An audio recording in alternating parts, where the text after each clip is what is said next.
Hi, I'm Harry. And I'm Jack. And we are White Lies, and you're watching Buzzine.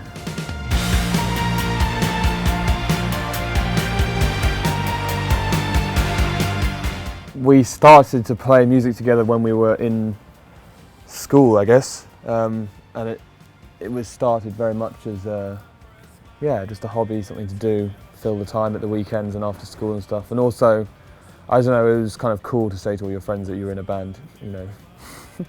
We got management, we got signed, and we made a record, and then ever since then we've been playing shows all around the world and spending time here in LA, and yeah, it's great.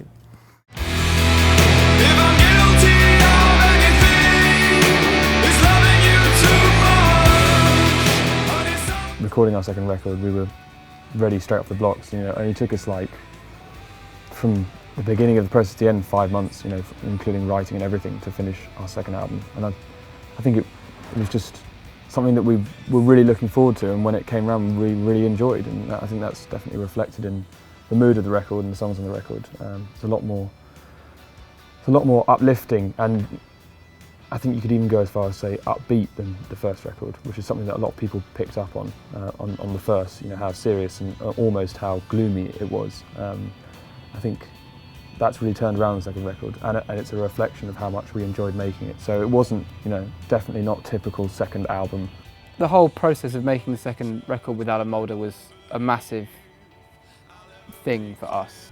He had his input throughout the whole recording process, and you'll hear, when people hear the new record, you know, who are aware of his previous work, for example, they'll hear bits in songs and they'll hear moments in songs, and then they'll, you know, that would probably be enough for them to realise then and there that it's an Alan Moulder record.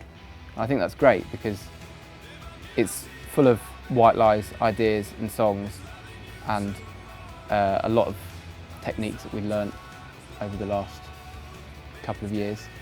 But at the same time, there's lots of stuff which you can tell is Alan's input, and that's vital, I think, when you're making a record. And loads of bands say it, but it's true. You know, it has to be a collaboration. I